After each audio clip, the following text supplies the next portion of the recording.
In a bid to retaliate to Russia's aggression, the West thought of wiping some euros from Moscow's coffers by imposing a spate of sanctions. But little did the West know that its move of sanctioning Russia would backfire in such an awful way. Initially, the region was cocksure of finding potential alternatives to Russian oil. It started backing on Northern America, Brazil, and Middle East for the imports. But were they actually able to fill the Russian void?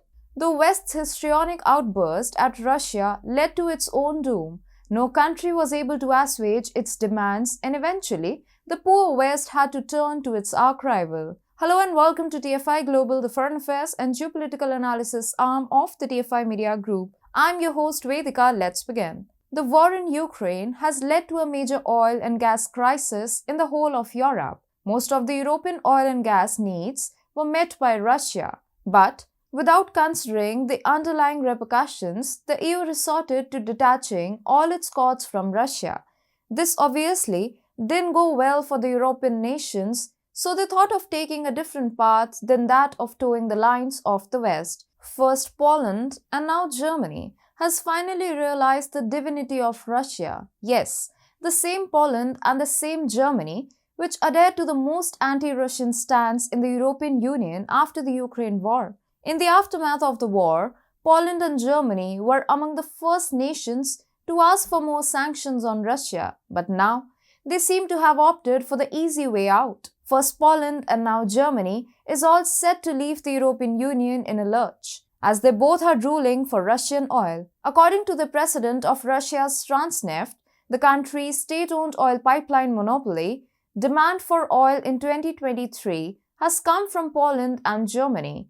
He also stated that supplies through the southern spur of the Druzhba pipeline are anticipated to remain stable next year. Moreover, despite the EU's promise to stop purchasing Russian oil through marine lines as of December 5 and Western countries' price limitations on Russian crude oil, the Druzhba pipeline is still free from sanctions.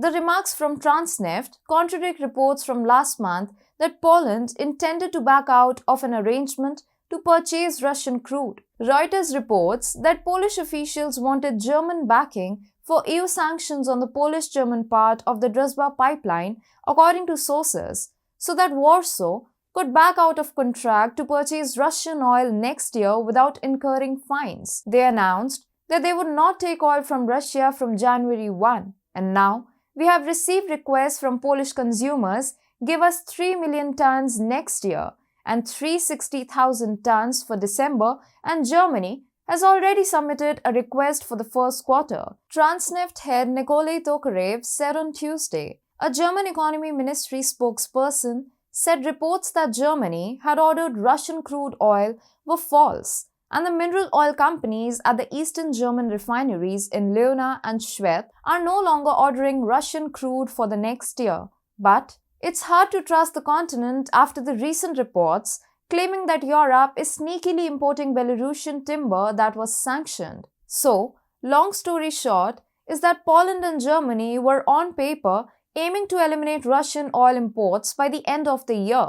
In actuality, they were prepping up to compel Russia to reinstate its trade setup. Both the countries are now facing hassles and dilemmas after 9 packages of sanctions were imposed against Russia. But now they seem to opt out of their own bid. Recently, Polish consumers even demanded for deliveries from Belarus in 2023, and Germany was also expected to secure its stable oil supplies. We at TFI anticipated that Germany would be the next country to violate the sanctions and import oil from Russia, and the exact thing seems to transpire. Poland and Germany are on their path to solving their oil vows with Russia.